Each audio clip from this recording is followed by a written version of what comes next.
Shalom Abrahá. Muitos alunos pediram para fazer um Farbringen de Yud Shvat. Fiz ontem, tudo se apagou. Era muitas luzes para poucos receptáculos, o equipamento não aguentou. Deu um chuvirata aquele. Então agora vamos fazer um resumo do que a gente falou ontem, que se perdeu na quebra dos receptáculos. E o Rebbe agora completou 70 anos de liderança. O Rebbe, no primeiro Maimer que ele falou, quando ele assumiu a liderança, ele contou que quando Deus criou o mundo, o principal da revelação divina estava aqui nesse mundo. Deus criou o mundo dessa maneira que não é como nas outras religiões, que a gente está na terra e Deus está no céu, mas aqui era o céu. Aqui Deus criou o mundo como objetivo da criação, de Deus estar aqui, junto com a gente. E no céu vão estar os anjos, outras criaturas, mas o principal da criação do mundo, o principal da revelação divina, o principal da Shekhinah, era aqui nesse mundo. O Adam Rishon e depois até os egípcios da época de Abraham Avinu foram fazendo coisas ruins que o Adam Rishon causou com que a revelação divina subisse um nível para cima. Quer dizer, Deus já não estava mais na terra, vamos dizer assim, já estava no céu. Ou seja, o principal da revelação divina, que no começo estava na terra, o Adão e a Rabá, o Adão e a Eva, por causa deles terem comido a fruta proibida, eles fizeram com que isso subisse, com que a revelação divina subisse um nível acima. Já não fosse o principal da revelação divina aqui na terra, mas foi um céu acima. Vamos dizer, já foi para o céu, mas é o primeiro céu, um céu próximo a nós. Depois o Caim e o Eva, o Caim e todas as gerações que vieram depois, até a Sodoma e Gomorra, até os egípcios antigos, na época de Abraham Avinu, fizeram com que a Shekhinah, com que a presença divina subisse cada vez um nível, até que na época de Abraham Avinu, a distância entre nós e a revelação divina era de 7 céus. Abraham, a vida inteira, ele ensinou as pessoas a deixarem a idolatria, a rezarem para Deus. Ele conseguiu trazer a presença divina do 7º céu para o 6º céu. Yitzhak trouxe do 6º céu para o 5º céu. O Yaakov trouxe do 5º céu para o 4º céu. E Kehat, Amram, Moshe Rabbeinu foi o 7º. E diz o Midrash que todos, Levi, Kehat, Amram, Moshe. Então, continuação, desculpa que eu estou olhando para o trânsito e falando com vocês, mas não tem outro tempo. Quando teve ontem, teve outro tempo, o equipamento não aguentou. Quando tem tempo, o equipamento surta. Quando não tem tempo, o equipamento funciona. Então é lá de cima mesmo. Quando a coisa é boa, o outro lado tenta atrapalhar de alguma maneira, ou com a falta de tempo, ou com problemas de equipamento. Então vamos voltar. Quem foram esses 7 tzadikim, diz o Rebbe, que trouxeram a revelação divina de volta para o mundo? Então o primeiro foi Abraham, do 7º céu para o 6º céu. Yitzhak, do 6º para o 5º. Yaakov, do 5º para o 4º. Levi, do 4º para o 3º. Amram, do 3º para o 2º. Kehat, do 2º para o 1º. Moshe Rabbeinu trouxe a revelação divina de volta para a terra. E isso aconteceu, né, com a entrega da Torá. Com a entrega da Torá, o principal da revelação divina voltou para a terra. ou seja, a presença divina voltou para a Terra. Vamos dizer assim, que os anjos lá em cima, eles dizem Kadosh, Kadosh, Kadosh, Hashem Tzebakot, Malei Kol Haaretz Kevado, que santo, santo, santo é Hashem, o Senhor dos Exércitos, toda a terra está cheia da sua glória. Quer dizer que a presença divina voltou para o mundo, só que não está revelada para nós. Nós ainda estamos trabalhando em cima disso, vamos dizer, como dizem na Cisjordânia, tinha algum problema, eles me falavam, o seu caso está sendo cuidado. Me metralharam no meio do caminho, só não me acertaram, estamos cuidando do seu caso. Então aqui, a gente vai chegar numa situação assim também, estamos cuidando desse caso. O que aconteceu?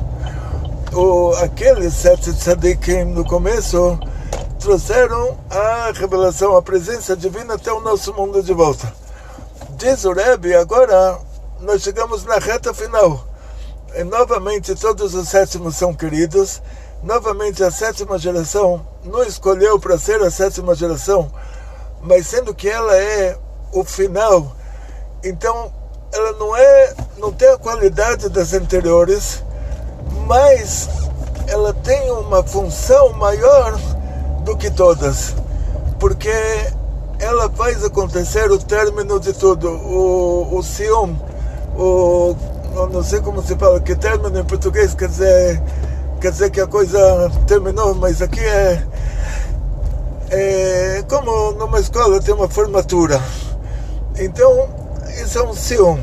Então vamos dizer assim, que nós temos que chegar, a finalidade dessa reta final é que essa presença divina que Moshe Rabbeinu trouxe para o mundo com a entrega da Torá, que depois de 3.300 anos de estarmos cumprindo os mandamentos divinos, estudando essa Torá que foi entregue nessa fusão entre mundo espiritual e mundo material, e aí nós revelamos a presença divina que é chamada que envolve todos os mundos.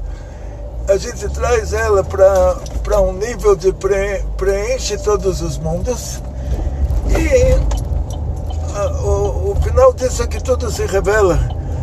E aí, como diz o Rambam no 13º princípio da fé judaica, que os mortos ressuscitam. O que quer dizer os mortos ressuscitam? Quer dizer que esse mundo aqui vai ser muito mais paraíso do que o mais alto paraíso. Ou seja, e como isso acontece? É por meio dessa revelação que vai acontecer depois da época do Mashiach. O que nós fizemos por meio do nosso estudo da Torá, do nosso cumprimento das mitzvot, até a Geulah, isso faz com que isso vai ser revelado para nós, isso vai se tornar, esse mundo vai se tornar mais alto paraíso do que o mais alto paraíso. Ou seja, esse é o Siom, esse é o término do nosso trabalho. Diz o Rebbe, nós somos a 7ª geração. O Arizal, ele diz que essa geração que vai trazer a Geulah é a reencarnação da geração que saiu do Egito, junto com Moshe Rabbeinu. Moshe Rabbeinu era o líder da geração. Toda aquela geração faleceu no deserto, inclusive Moshe Rabbeinu. Todos voltam. Moshe, ele volta como Mashiach. Toda aquela geração volta como a geração do Mashiach. Diz o Rebbe, essa geração somos nós. Por isso que nós dizemos que o Rebbe é Moshe Rabbeinu, o Rebbe é Melech HaMashiach. Ou seja, se nós somos, o Rebbe deixou claro, nós somos a geração do Mashiach. O Arizal deixou claro, Moshe Rabbeinu se reencarna, ele é o Mashiach. E quem que é o líder da nossa geração do Mashiach? É o Rebbe. E por isso nós deixamos isso, nós sempre falamos, não sei, a gente não tem que limpar atrás do Rebbe, não tem que limpar atrás de Deus. Se o Arizal falou assim, se Hashem prometeu para nós essa época do Mashiach. Se o Arizal falou que a época, que a geração do Mashiach é Moshe Rabbeinu com todo mundo que saiu do Egito e faleceu no deserto. De acordo com todos os sinais que a Gemara traz, está bem claro que essa geração é nossa. Tem coisas até que a Gemara não traz, mas que eu vejo que está acontecendo. O Rambam, ele diz uma coisa que é um verdadeiro absurdo. O Rambam diz que isso que tem cristãos no mundo e muçulmanos é para mostrar para o mundo que, olha, existe uma coisa assim, que é Mashiach, e quando o Mashiach chegar, vocês vão entender o que é isso, mas só para vocês saberem que existe uma coisa assim. E hoje em dia muitas pessoas estão chegando ao judaísmo, estão se convertendo ao judaísmo por causa dessas religiões, por causa do cristianismo. Então você imagina que absurdo.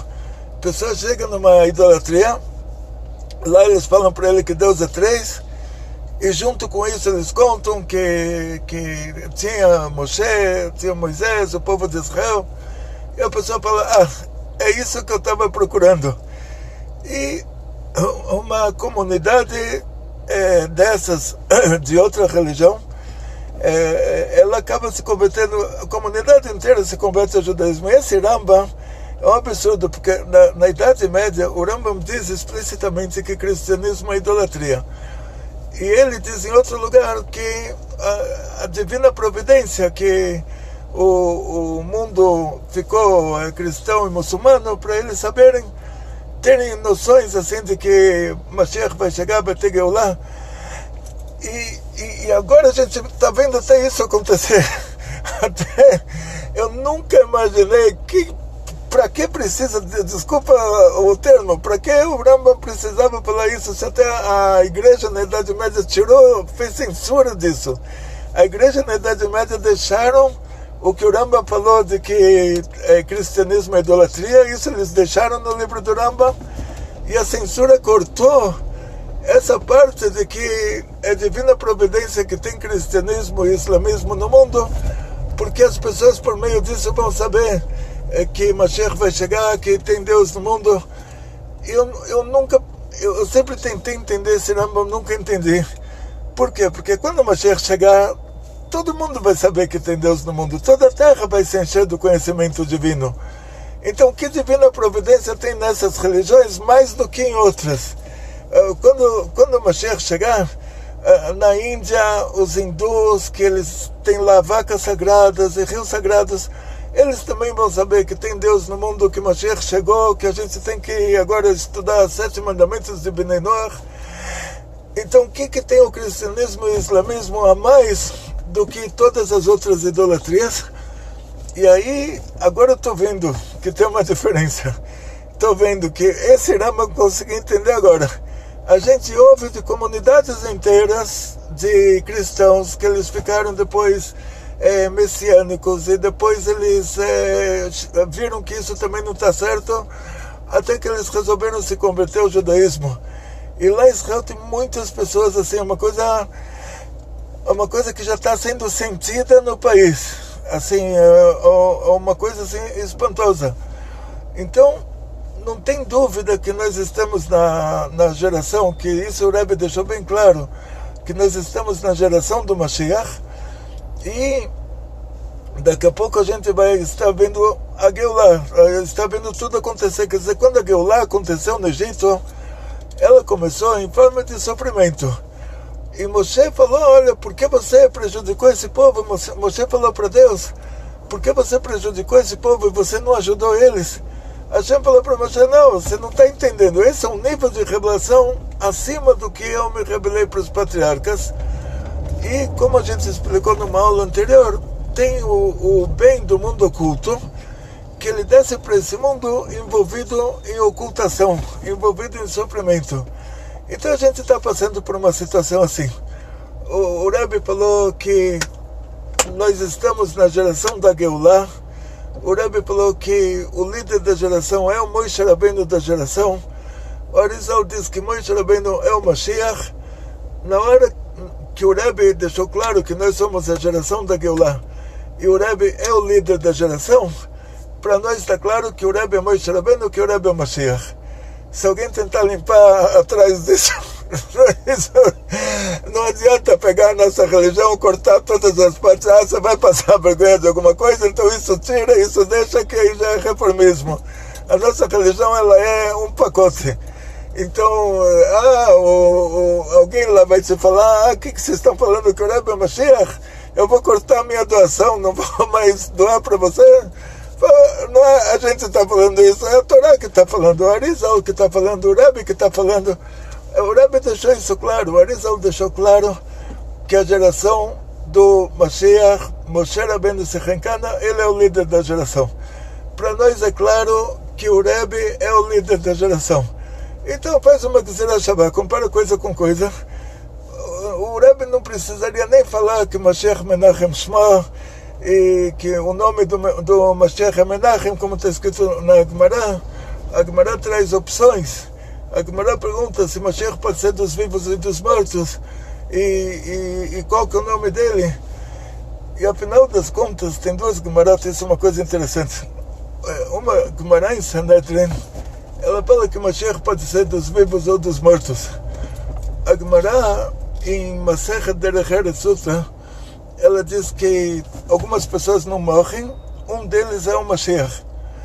Então como pode ser? Uma Gemara diz que Mashiach pode ser dos mortos, outra Gemara diz que Mashiach não morre. E a solução para isso é assim: temos várias pessoas no judaísmo que não morreram.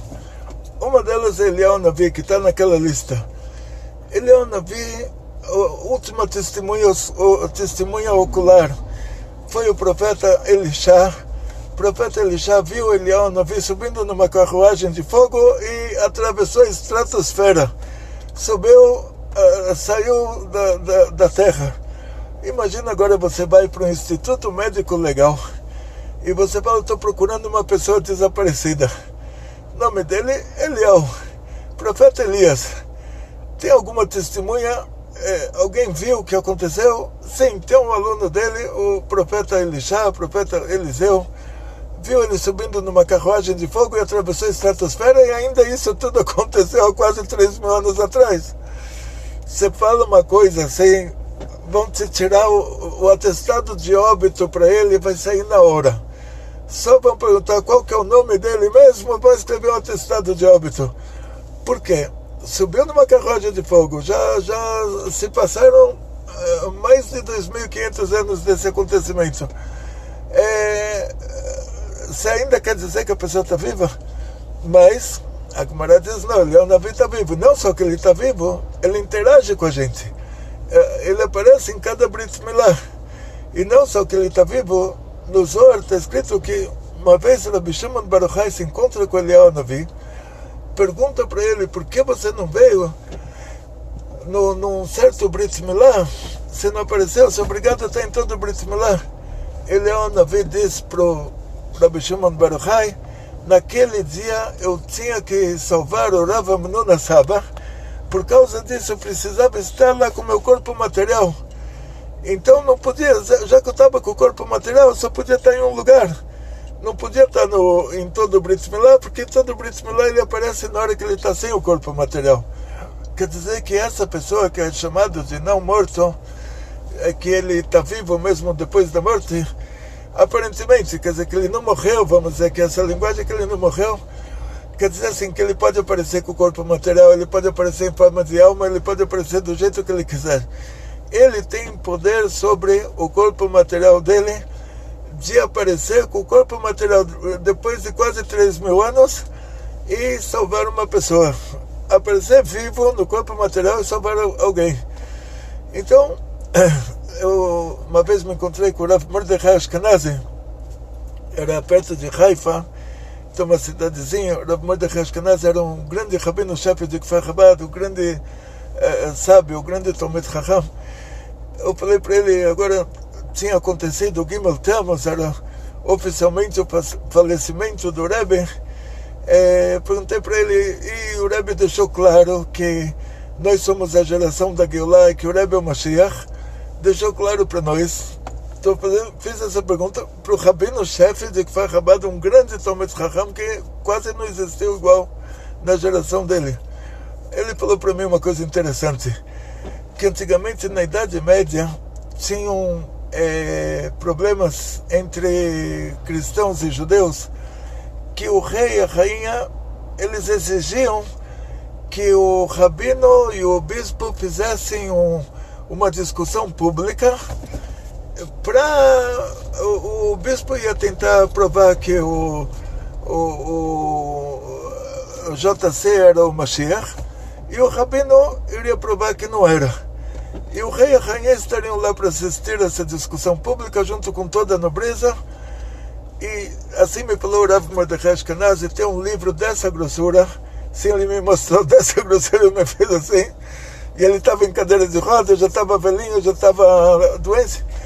Falou, tem um livro dessa grossura de todas as discussões que eles tiveram para provar, porque os padres lá tinham estudado Gumará, eles tinham professores particulares dos melhores, eles pagavam bem. Qualquer judeu que sabia muita coisa, estava passando fome, era tentado a dar uma aula particular dessas.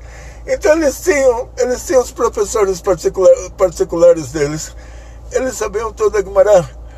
Então o Rav Mordechai Ashkenazi me falou, precisou de um livro dessa grossura para mostrar que o JC não era Mashiach. Mas eles podiam usar como argumento, assim me falou Rav Mordechai Ashkenazi, a primeira palavra que o rabino devia falar era, olha, vocês concordam que ele morreu? Claro, porque vocês dizem que ele morreu e depois de 3 dias ele ressuscitou, mas antes de ressuscitar ele morreu, não morreu? Morreu, então já não é mais Mashiach. Morreu, já não é mais Mashiach. Aí o padre ia falar, não, peraí, eu tenho uma Gemara aqui, eu tenho o Talmud, Masechet Sanhedrin, Perek Helek, que está escrito aqui que Mashiach pode ser dos mortos também. Tem outra Gemara que fala que Mashiach não morre, então a gente junta as duas dessa maneira, quer dizer, a outra Gemara compara Mashiach a Eliyahu Navi. Então, quer dizer, para nós isso está claro, o Rebbe deixou isso claro, a gente não precisa limpar atrás do Rebbe, a gente não precisa limpar atrás da Torá. Então, se a Torá falou que um dos 13 princípios da fé judaica que Mashiach vai chegar, o Rebbe falou que essa é a nossa geração, e o Rebbe é o líder da geração, então o negócio fechou.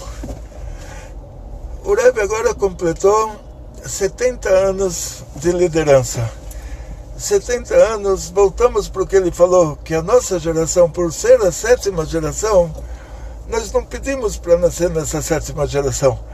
Mas, como no judaísmo, 6 dias a gente trabalha e depois chega o Shabat, 7 anos a gente trabalha, depois tem um ano sabático. Agora a gente chegou nessa situação que 6 anos o Alter Rebbe, o Mittler Rebbe, o Tzemach Tzedek, o Maharash, o Rebbe Shalom Ber de Lubavitch, o Rebbe Yosef Yitzchak de Lubavitch, todos tzadikim, últimos líderes, últimos 6 líderes anteriores ao Rebbe, eles trabalharam em cima disso, de ensinar ao povo a Torá oculta, o Hassidut, de preparar o mundo para a chegada do Mashiach. E nós somos a 7ª geração, diz o Rebbe, agora o nosso trabalho é esse. A gente não tem mais qualidade do que as gerações anteriores, mas a gente tem fomos escolhidos para fazer a festa de encerramento do exílio. Esse é o trabalho da nossa geração, esse é o trabalho do Rebbe. E agora que se completaram 70 anos, agora já não tem mais desculpa. Como o Rebbe falou, todos 7 são queridos, então agora é 70. Até a sinagoga do Rebbe na América é 770, é 770. Então, na prática, a gente se encontra nessa situação. Ou seja, estamos à beira da Geulah. Estamos em frente à redenção. Estamos assim, a redenção está na porta, vamos dizer assim. Nós temos o mérito de nós sermos a geração da Geulah. Temos o mérito de Moshe Rabbeinu ele se reencarnar como Rebbe de Lubavitch e ele tirar a gente do exílio. Isso, preto no branco, isso é negócio fechado. Não tem como voltar atrás. Continuação, assuntos de Yud-Shvat. Contar para vocês um pouco. Todas as gerações sempre tiveram Ashkenazim, Sfaradim, tiveram os rabinos dos países árabes. Eles determinaram Pesquei Dinim para países árabes, a lei judaica para aqueles países. Rabinos da Europa determinaram a lei judaica para os países europeus. O Rebbe, ele pensou no mundo inteiro. O Rebbe, ele mandou shluchim para o Marrocos, que é um país árabe, para a Tunísia, que é um país árabe. Ele determinou Pesquei Dinim para aqueles países, para as mulheres dos países árabes irem de peruca como as mulheres europeias. Quer dizer, ele ultrapassou o que a gente chama de limites da santidade da religião judaica. Quer dizer, cada um conseguia fazer até um certo ponto. O Rebbe é Moshe Rabbeinu. Moshe Rabbeinu, ele não se limitou à tribo de Levi, que era a tribo dele. Moshe Rabbeinu foi o líder do povo inteiro, e não só do povo inteiro, até de pessoas que não eram judias. E aí a gente vai ver que o Rebbe foi o primeiro na história, depois de não sei quantos mil anos, 2.000 anos de exílio, o Rebbe foi o primeiro a pedir para a gente trabalhar com não-judeus, ensinar 7 mandamentos de Bnei Noach, para pessoas não judias, para deixarem a idolatria, se comportarem da maneira correta, da maneira que é querida por Deus. O Rebbe, ele pensou no mundo inteiro, pensou nos Faradim, pensou nos Ashkenazim, pensou num turista que vai para a China, vai fazer compras na China. O Rebbe pediu para abrir Batei Chabad, nesses lugares onde vão os turistas, os mochileiros, Bet Chabad no Nepal, lugares da Índia que nunca morou um judeu lá, mas que é rota de turistas judeus, de mochileiros israelenses, jovens que vão lá procurar, Deus me livre, espiritualidade, vão lá procurar as vacas sagradas e rios sagrados e se entusiasmam muito lá com deuses vivos e tudo. O Rebbe mandou abrir lá, mandou rabinos para esses lugares. Aí eles chegam lá para procurar o Deus vivo com a vaca sagrada no rio sagrado. Eles encontram o Bet Chabad e falam: era isso que eu estava procurando e eu não sabia. Lá em Israel não tive tempo de entrar numa sinagoga e aqui, graças a Deus, estou passeando. Agora eu descobri o que é judaísmo.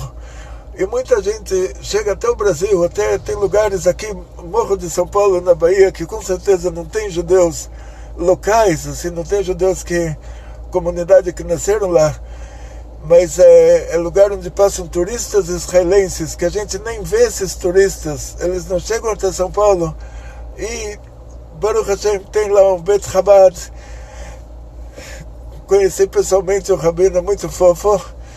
E contar para vocês, tem uma história de um Rosh Hashivá. O Rosh Hashivá falou com o Rav Lau. Uma história chegou a mim bem próximo à data que aconteceu. É uma história assim, tem um Avrech Koiler, um Avrech muito importante. Ele chega para o Rav Lau. O Rav Lau era rabino-chefe de Israel. Então, para falar com o rabino-chefe, essa pessoa não era pouca coisa. E ele fala para esse rabino-chefe, olha, estão dizendo, os Chabad, eles estão dizendo que o Rebbe deles está vivo. Então, como pode ser um absurdo desses? Aí o Rav Lau contou, que ele perguntou para esse Avrech, ele falou: você mora aqui em Bnei Brak, uma cidade que todo mundo é judeu ortodoxo.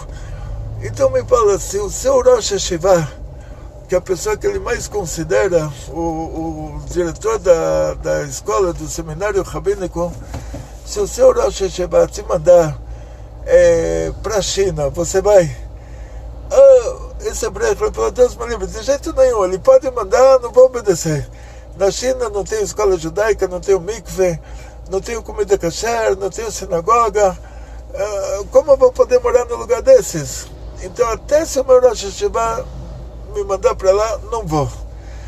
Aí o Rav Lau falou para ele, eu estava na China, se ele contou, o Rav Lau estava na China, e ele chegou num lugar que tinha um casal, um jovem, o rabino com a esposa, com as crianças.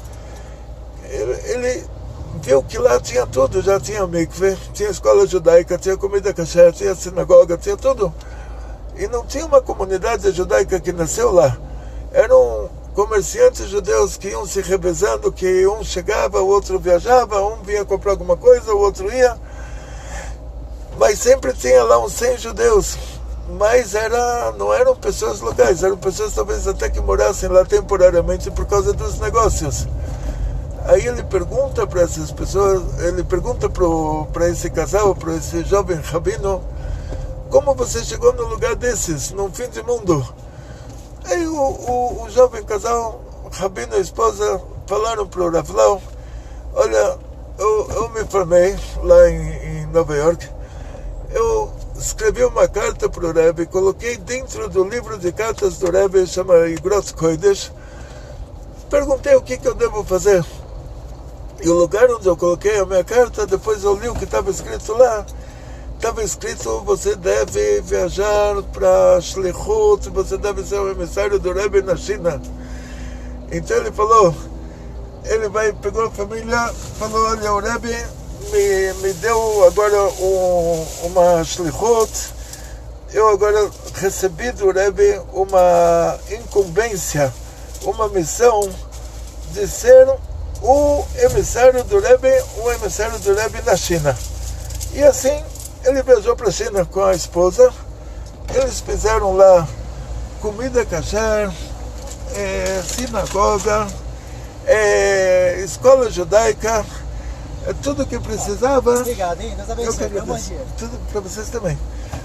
Ele fez lá tudo o que precisava, sinagoga, comida kasher, escola judaica, tudo.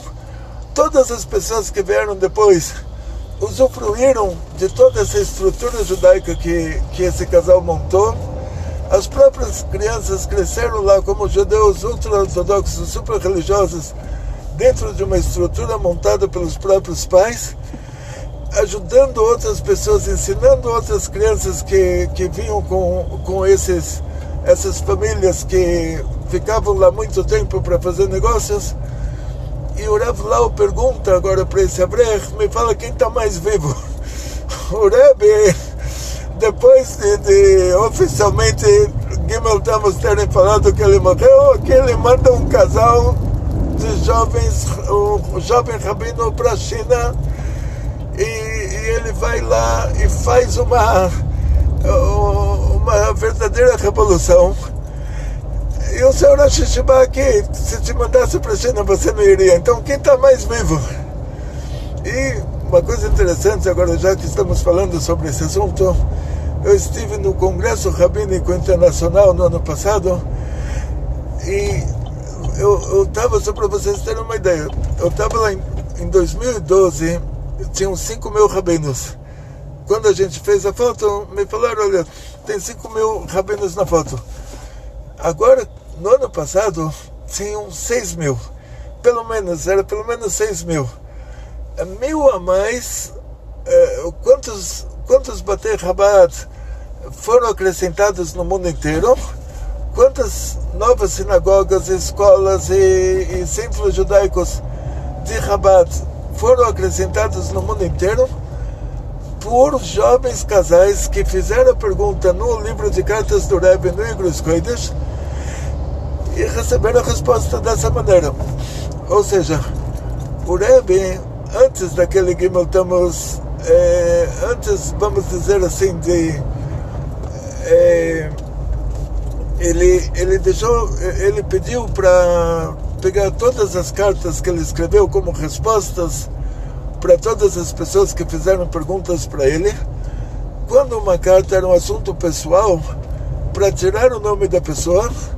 Quando era um assunto público, para deixar o nome da pessoa, e fazer um livro de todas essas cartas que o Rebbe, todas as respostas do Rebbe. para todo mundo que fez uma pergunta para ele. O Rebbe disse que tinha uma época que não tinha para quem se fazer uma pergunta, uma época que na Idade Média, na época antiga, tinham épocas que você não tinha um tzadik no local para fazer uma pergunta. O que você fazia nessa situação? Se fazia a pergunta e depois se abria um livro sagrado como um Chumash e coisa parecida. E o Rebbe pediu para imprimir todas as respostas dele e chegou um Gimel Tammuz que ele nos deixou, aparentemente nos deixou, aparentemente. E aí todo mundo entendeu. Aí novamente também perguntei para os rabinos lá em Israel, estava morando lá naquela época, e todos me falaram pé errado, assim, não tinha discussão em relação a isso. O Rebbe, ele já deixou claro, se quer fazer uma pergunta, escreve uma carta, coloca no livro de cartas do Rebbe, vê onde você colocou, tira de lá um sinal. Tira um sinal para o que você precisa fazer. Nós vemos depois disso uma coletânea de milagres no mundo inteiro. Tem livros e livros e livros já escritos sobre verdadeiros milagres que aconteceram, de pessoas que escreveram as cartas para o Rebbe, colocaram no livro, receberam instruções, fizeram muitas coisas na prática baseadas nisso. E já há muitos anos assim. E deu muito certo. Então a gente vê que existe uma interação entre nós, o Rebbe, entre o Rebbe e nós, por meio dessas cartas do Rebbe, que agora todos os rabinos de Chabad, a maioria dos rabinos de Chabad do mundo inteiro, faz isso, usa esse sistema de comunicação com o Rebbe. Então, o principal, nós chegamos nos 70 anos de liderança do Rebbe. Todos os sétimos são queridos. Estamos em frente a Geulah. O que a gente tem que fazer agora, a nossa única preocupação agora tem que ser a Geulah. Tem que ser a redenção final, na qual nenhum judeu vai ficar no Galut. O Mashiach vai construir o Beit HaMikdash, vai trazer todos os judeus perdidos por aí. 10 tribos perdidas, com todos aqueles judeus que se assimilaram e todos aqueles que foram convertidos à força, que se misturaram com os povos do mundo. Todo mundo vai voltar. E os milagres que vão acontecer na Geulah, eles são maiores, eles são milagres em relação aos milagres da saída do Egito. Então imagina, uma pessoa falar que aconteceu para ele um milagre, já é uma coisa muito grande. Agora, a pessoa que já está vivendo um milagre, falar que aconteceu para ele um milagre, quer dizer, milagre em relação ao milagre, é um milagre muito maior. Então está escrito que como nos dias da saída da terra do Egito, mostra para a gente maravilhas. E só para terminar a nossa aula sobre Yud Shvat, queria agradecer a todos esses que pediram para publicar esse assunto. Muitas pessoas ainda não conhecem, graças a Deus, mas a gente tá cheio de orgulho de ver que realmente o mundo de hoje não é como a geração anterior. Recebi da comunidade judaica da Rondônia, pediram para mim não citar nomes para não dar, mas todo mundo sabe. Todo mundo sabe quem é, mas assim, pediram para não citar, mas eu faço um vídeo, eu falo o nome de alguém, e aí a outra pessoa disse que me fez uma pergunta e que eu não falei o nome dela. Então cada um sente que eu falei o nome de um, não falei o nome de outro, então eu estou discriminando, não sei, estou gostando mais de um do que do outro. Então pediram já para fazer tudo parve, para não citar nomes, assim como o Rebbe, nas cartas do Rebbe, ele pediu para tirar os nomes. Mas pelo menos a cidade eu posso falar. Então, da comunidade judaica de Rondônia, pediram para mim fazer esse vídeo sobre Yud Shvat, sobre o fato de a gente dizer que o Rebbe é Mashiach. E ontem eu fiz um vídeo de 1 hora e era muita revelação para o outro lado, acho que não deixou. Era muita coisa, teve lá a quebra dos receptáculos. Então hoje, graças a Deus, hoje deu tudo certo. Então chegamos à nossa aula. Desejamos a todos vocês muito sucesso, muita saúde, muito dinheiro, muitas felicidades. Podem fazer as perguntas, continuem perguntando. Não vou mais poder falar os nomes para que alguém não se sinta constrangido, que uma vez ele perguntou e eu respondi, não falei o nome dele, e o nome do outro eu falei mesmo que não foi ele que perguntou. Então agora está tudo parvo, está tudo em aberto. Você próprio coloca o seu nome. Quando você está recebendo essa aula, você pode escrever no vídeo, na observação, quando você escreve embaixo a observação, depois que você clica no joinha, escreva sua observação e fala: Rabino, essa era a minha pergunta, muito obrigado pela resposta. E atzlacha, briut, parnassá, beshefa, vekol tov.